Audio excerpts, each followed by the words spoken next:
Good day to all. Oh, is their mics on mute? Okay, no problem. I am Dr. Vijay Kumar Rajaratnam. As my colleague introduced you, I'm the Deputy Vice Chancellor at Texas American University, Zambia. These are challenging times. We've been going through very difficult times as educators the last 6 months, coping up with this pandemic, on how we go about engaging the students, whether we do with physical classes or go with government prescribed norms of online classes. Sometimes there are challenges in retaining the students, retaining the attention of the students. And then all of us are new here on how to go about with the online, because we have never done this before. As educators for centuries and decades, we've always had physical classes. And of course, on self-study, that is a different story, of course. But here we are talking about a typical traditional school which has suddenly been shut out. The teachers and the students cannot meet each other. They cannot engage themselves, but then education has to go on.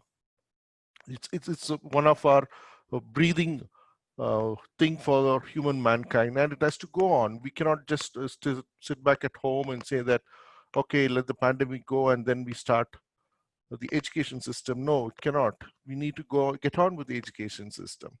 So it was a challenge when the pandemic initially struck us in March, April. All our educators were pondering about how to go about. Then slowly we picked up the nuances of how to go about. But still, there are educators, there are schools facing this huge challenge on how to go about with the online classes and how to best engage the students, retain the students' attention, at the same time give a good experience of learning. Right? That has been the question of going through most of us. But at Texila, we've been doing this online education for close to a decade. I'm not boasting, I'm actually telling you the truth. We've been using various softwares from Microsoft, from Google, and having these online classes right from 7-8 years back, and teaching all our distance and blended learning program students through the online mode. So when the challenge came for us in March that we had to close the campus but still engage the students, it was easy for us to move from the physical platform to the online platform. We already had the software, we had the technology, we had the expertise, and our faculty members were trained to deliver classes online. So based on those experiences and the recent experiences of how we delivered these classes, I'm going to share you a few tips and strategies on how to have student attention and retention, at the same time having more engaging experience. Let me share you a PPT. So the topic today we are going to discuss about or talk about is improving engagement. Virtual learning doesn't have to be boring, right? As I was saying, let's jump into the topic straight away. There's a huge myth saying that online learning is boring. Students are not focused in online learning. Large number of students drop out of school. Not all courses can be taught in online mode. All of them are myth. The real true fact is e-learn or electronic learning or online learning can be fun, entertaining, interesting, and total participation from the students and high levels of engagement between the teacher and the student. Give you a situation here. You remember when we were all sitting in the classroom there, you always used to be those students at the last few benches, and no matter what the teacher looks at, the expression on the student's face would be the same pale thing. But here in an online, in a Zoom session, for example, the moment you call the student's name, her face pops up right in front of the screen, and you're able to look on to on, looking straight in the eye. In an online system, there is no backseat. All students are in the front row. So the high levels of engagement. Situation 2. There's always the student who has this inhibition or fear of raising a question in front of the class. But immediately after the physical class is over, he would come running to the teacher's office and then ask a question. Inhibition. But you'd be surprised in an online class, the same student who had an inhibition would not even hesitate to raise his hand in a live chat room and ask questions. Inhibition thrown away. When you create small breakout groups online, you eliminate not only the chair shuffling and wasted time of moving around people, but also much of the awkward social dance that human beings do as they try to find a place in the new group, setting up the new group, and then initiating the discussion. But in an online, it's over in a jiffy. You'll find that the group work creates strong team bonds in amazing short periods of time. After all, many of our students, our younger generation, grew up cultivating and navigating their social lives on screens and keyboards. Yet, it's challenging. The teaching and learning is challenging. Yes, accept it. It is challenging, but then it can be overcome because it is a new thing for us. Presents challenges. Online students must have the motivation and discipline to work in isolation. A face-to-face accountability makes it easier for an online student to give up without anyone noticing the lack of face-to-face accountability. The student might silently walk away from the class, and then the disengagement happens, and then to get him back into the class and needs more efforts. So what are the strategies for effective and engaging online teaching and learning? First, the setting. Create a classroom setting that helps students feel connected to you. Don't speak into the camera for the entire class. Change the view or change the activity. Most of the online class platforms allow you to share your screen, like how I've done, and show something else on your computer or to use a keyboard. Even if it is a momentary break, it is helpful to change it up to a bit. It doesn't need to be complicated, high-tech addition to the class. Let me show you a small video here of one of my colleagues handling an online class.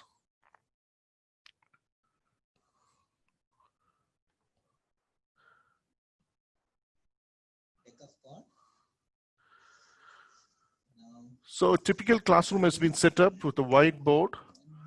The faculty is formally dressed and doesn't have any addressing the computer system. It's a live class, and you can see some of the students on the right attending to this particular class.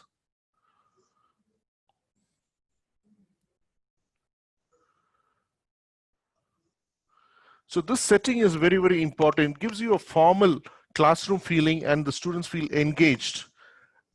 So dice means we have six-sided, six face you have. And suppose if I put a mark here on the top, this is 1, and this side is 2.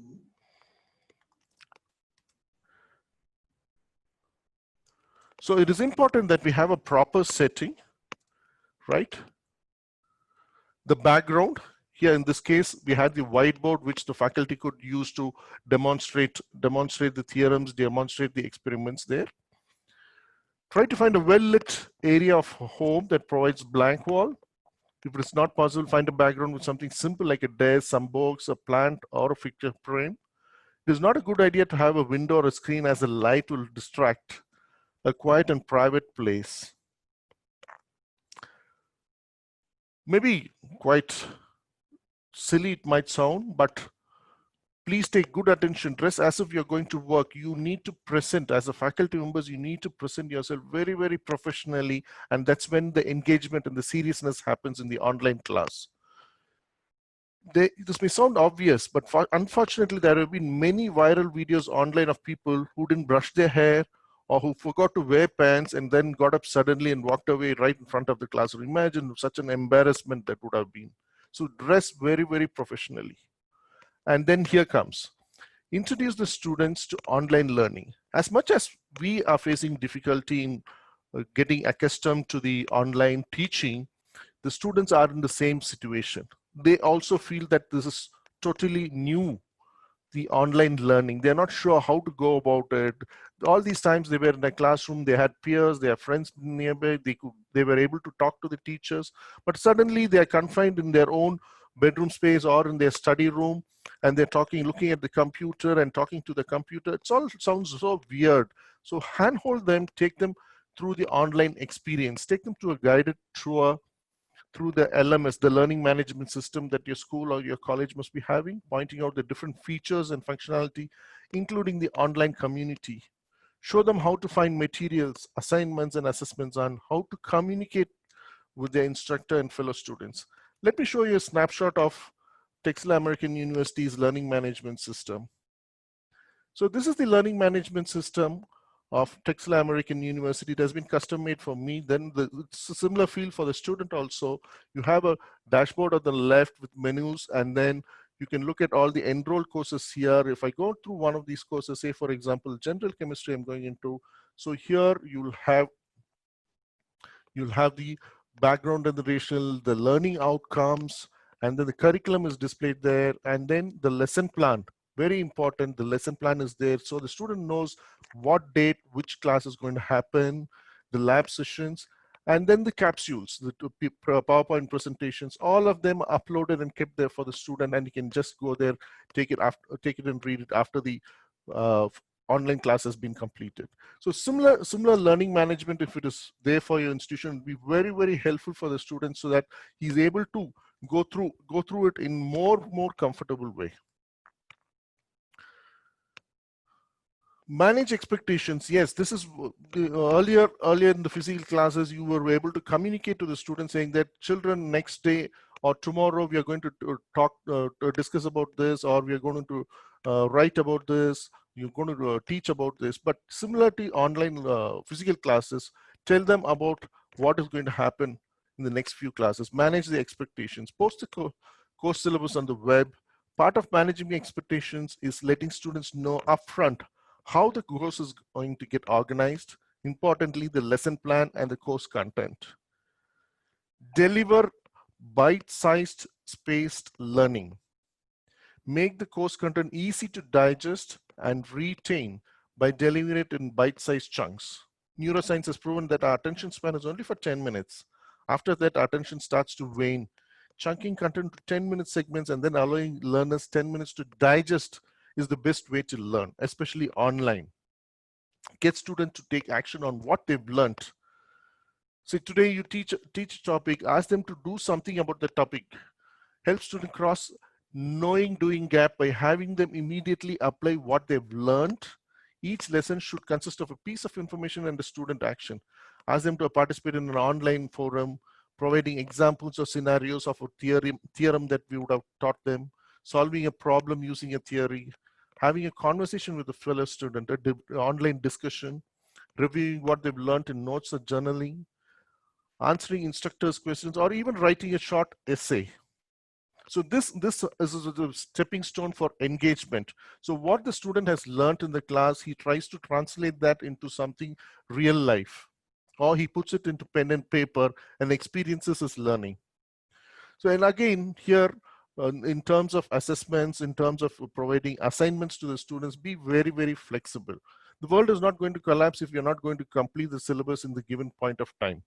We are now experiencing a new phenomenon, right? The online classes. So let's be very, very flexible with the children. Even when guidelines and assignments are prepared, depending on the makeup of the class and student learning styles, adjust some things.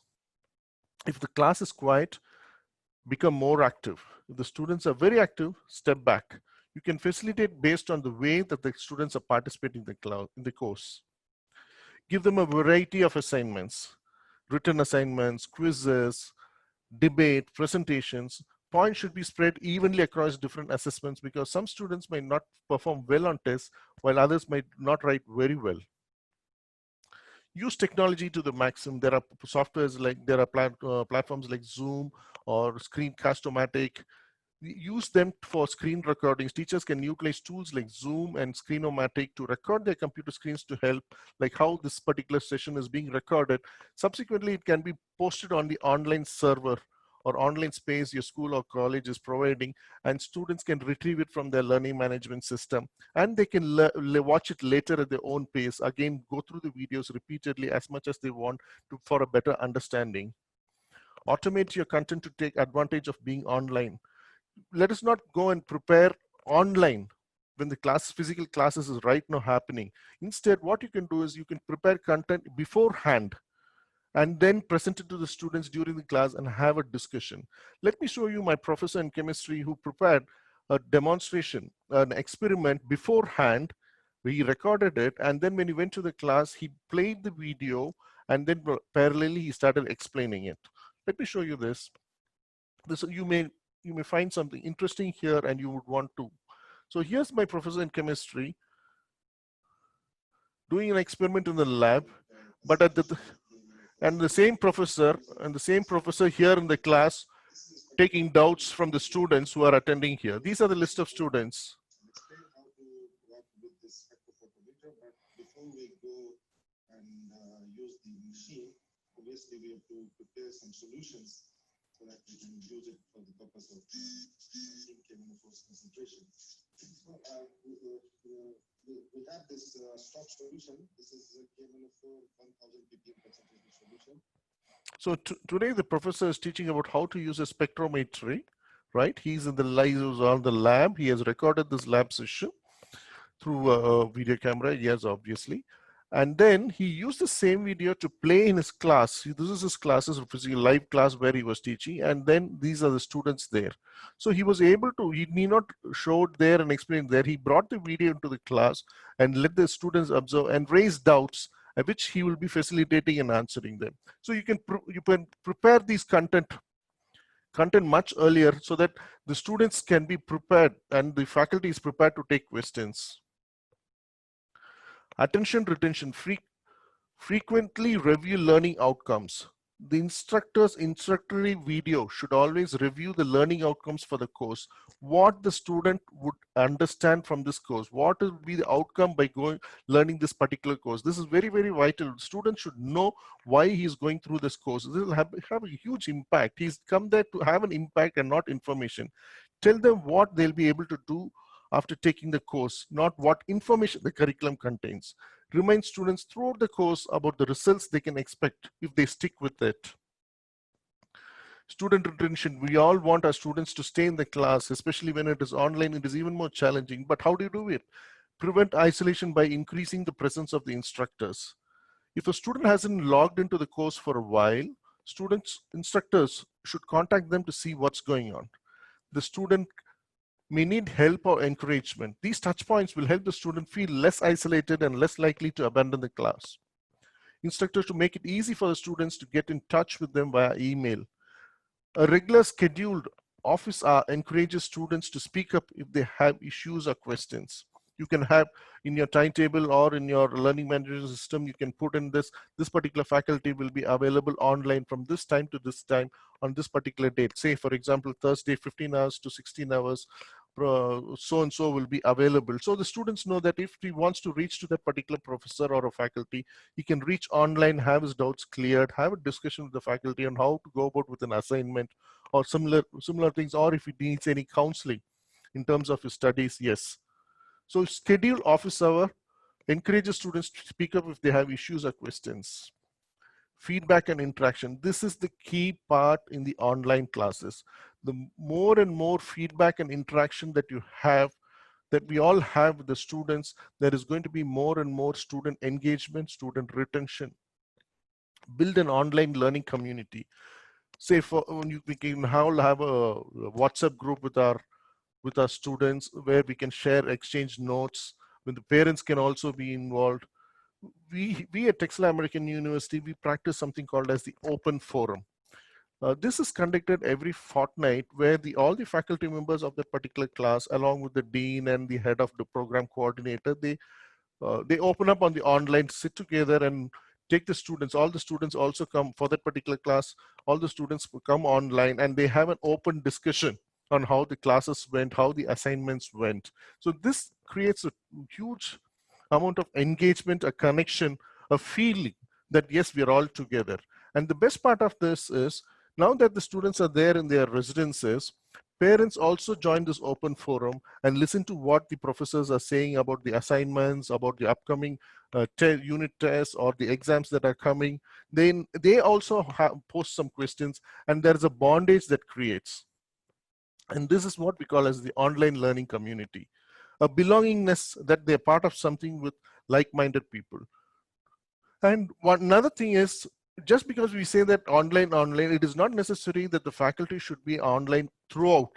Create schedules for being online, so that this ensures that the student knows that a faculty will be online only for a particular period of time, that particular period of time. And if he wants to answer, raise any questions and get answers from the teacher, he will know that that particular time he has to go in, and not that every time he has a doubt, he goes online and checks whether teacher is available or not. So create student schedules for being online. Set a schedule and boundaries. When you tell learners that you'll be available to take them, when you expect grades and feedback, and when lessons will be held, what topics will be handled. So it sets expectations, yes, and those expectations can be fulfilled by the faculty. Take a look at your teaching calendar and block out the time each day to teach specific lessons. Let the students know that during this time, this is the only activity to be working on and the only activity that you'll be teaching and answering questions about. Set aside other time for any questions that learners may have, so you don't get sidetracked or interrupted during an activity or lesson. Feedback helps students to feel a sense of progress and rescues them from isolation. This is very important, the isolation. Just like that, the students will go into an isolation mode for no reason, and then getting it back would be, as I said earlier, it would be very tiresome. Teachers should provide feedback on all assignments with suggestions for improvement and kudos for good work. To convey a personal sense of connection, instructors should use video every now and then to deliver feedback. Have fun during the online classes. The course has to be completed, true, but I said hell is not going to break if you're not going to complete it within the syllabus. But make it an enjoyable experience that your students will remember and talk about it with others. Thank you, and that's the end of the presentation for me for the online teaching. Is there any questions? I'm open for any questions or for any discussion points. Thank you, sir. Also, if you have any questions, kindly post it in the chat box. We have one question, sir. We have one question from Onisayo. It is, I'm really interested in knowing more on online learning. How can I be trained to have this kind of interactive LMS? Okay, I'm not sure if you're in Zambia or you're outside Zambia. Where are you from? Is it in Lusaka, Zambia, you talking from? Nevertheless, okay, no problem. What you can do is you can send us a mail. My colleague will share the mail ID. You can send a request. We can give you a provisional access to our learning management system, a demo version, where you can get a hands-on feeling on how a learning management system works. Maybe that would give you a good experience. And then maybe you can talk it to your school or to your college or university, wherever you are, and try to replicate that. We would be glad to provide you a demo session and the demo hands-on experience. Thank you, sir. Attendees, if you have any other questions, kindly post it in the chat box. Okay, if there aren't any other questions, since we have some more time, I've got a few more slides for the children on how they can have a meaningful online learning experience. I've been talking about online teaching. Maybe now I'll quickly present a few slides on how our children, even if you have children at home who are going through the same online experience, maybe you can share these tips with the children so that they get a better online learning experience. I hope my host will agree to it. Yes, sir, sure. Thank you. Treat an online course like a real course. After all, it is money. One of the easiest ways to ensure follow through is to remember that you're paying to take the online course, just as you would for a traditional in-person class. You must show up online if you're going to get real value out of your class. Treat your online classes the same way you would a face-to-face class, or better yet, a job, and you'll be off to the right start. Hold yourself accountable. In a traditional classroom setting, you'll often receive verbal or visual reminders from your faculty about an upcoming assignment and the due dates. But without a professor actively reminding you, it is up to you to make sure you're allotted enough time to complete the work, so you're not starting an assignment the day before it's due. If you're having trouble holding yourself responsible, pair up with a fellow classmate. Practice time management. The freedom and flexibility of online classes can also be detrimental if you do not have solid time management skills. Look at the syllabus at the start of the semester and make note of major assignments. Mark them on a calendar you check regularly so that your workload is coming up. You know what the workload is coming up weeks ahead. Create a weekly schedule, designating certain hours in the week to reading, watching. And when working on your assignments, try time blocking. Time blocking is something that you have an assignment in 3 subjects, so you block your time. So, okay, fine. For assignment 1, I'm going to spend 30 minutes from 14 to 14:30. For assignment 2, I'm going to spend 14:30 to 15. And for assignment 3, I'm going to spend 15 to 15:30. Just spend that much time only for each of those. That is called as time blocking. So you're mentally prepared that in 30 minutes time, I'm going to finish assignment 1. In 30 minutes, next 30 minutes, assignment 2. So you don't get distracted. Your focus level is more, provided you're predetermined and then you've time blocked. Create a regular study space and stay organized. Yeah, studying from home, especially the online classes, attending the online classes, you need a dedicated space. You cannot have every one day sitting at the drawing room and then the other day sitting at the dining, then the kitchen or the bed. Have a dedicated space. By completing your work, therefore, you'll begin to establish a routine. Setting up a regular workspace or office space will also help you stay organized. Knowing exactly where important dates, files, forms, syllabi, books, and assignments lie will help you keep track on towards hitting your goals. Having a high-speed internet connection, the required books, headphones will all help you in having a focused study. Eliminate distractions. The moment you go online, you'll feel that all the pop-ups come up. You get your alerts from the Facebook, you get your Twitter alerts, your Netflix, to social, everything pops up. Use applications like Cold Turkey or Freedom to block all these distractions so that you're focused on your studies that is online. Figure out how you learn the best. Some are morning persons, so make the time for you to study in the morning. So if you're a night owl, set aside an hour or 2 after dinner to study up. So you need to understand who you are, whether you're a morning person or a night owl. Actively participate. Participate in courses online forum to help you better understand course materials and engage with fellow classmates. This might help commenting on a classmate's paper, on a discussion board, or posting a question about a project you're working on. Read what other students and your professor are saying, and if you have a question, ask for clarification. Leverage your network. See, online classes is not about sitting home alone. It is about a network. So you need to network, get to know your peers, and then leverage your network. How do you do that? Sometimes you'll feel you are learning on your own, but this couldn't be further from the truth. Most online classes are built around the concept of collaboration, with professors and instructors actively encouraging that students work together to complete assignments and discuss lessons. There's a responsibility here for professors and instructors also to ensure that we have collaborative assignments so that the networking happens. Build relationship with other students by introducing yourself and engaging in online discussion boards. Your peers can be a valuable resource when preparing for exams and asking for feedback on assignments.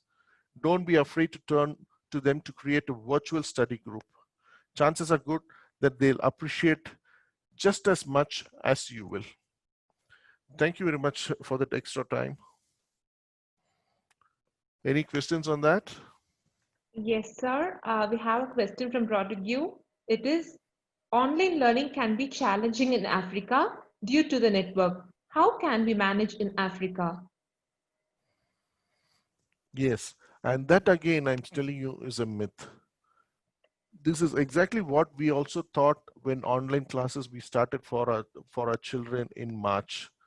Of course, for the we've been doing online classes for about 7 to 8 hours, but these were for professional people who were working, so they had the money for spending on internet, or they had the access to the power, I mean electricity.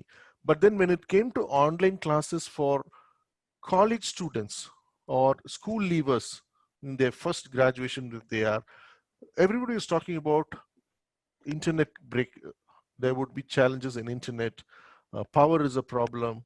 How can the students come online and that? You'd be surprised. Throughout the last 6 months, we've been maintaining 85% class attendance. We were able to take attendance using the Zoom software.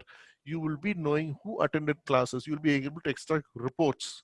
Okay, so we were maintaining 85% attendance and participation by the students. Parents feel responsible. They feel that my children should not be still.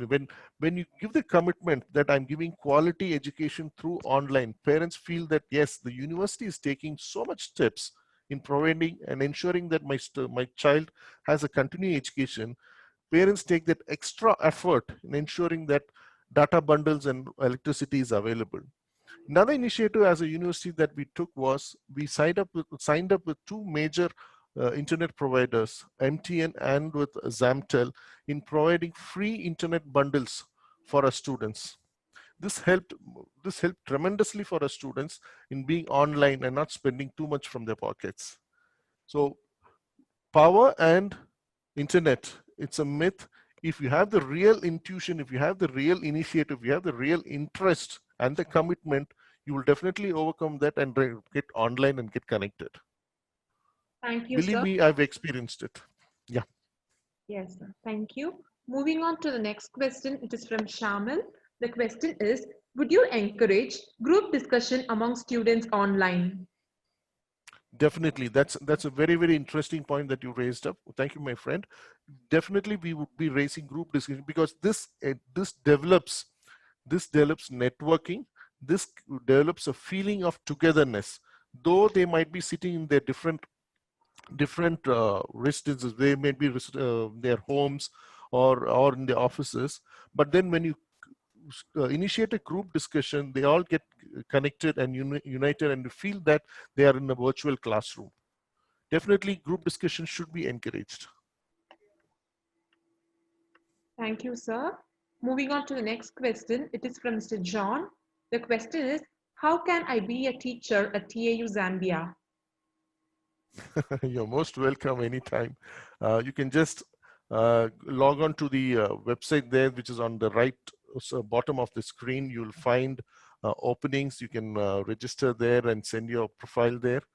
Our HR department will take it up from there. Thank you for your interest, my friend, in Texel American University. Thank you, sir. I hope we have answered all the questions. Thank you. Thank you for the opportunity. It was nice giving this presentation. Unfortunately, we could not have a verbal discussion. The platform doesn't allow it. But then, this is not the restriction. You can try it out in the Zoom platform in your classes where you can have interaction, live interaction with your children. It's a different experience. Go online, give it to the students, give it to our children. They definitely deserve better education and better systems. Thank you. Yes, sir. Thank you. Thank you so much for the presentation. And it was an informative session, and I'm sure it would also benefit the audience to a greater extent. We would also like to thank the attendees for participating. Thank you once again.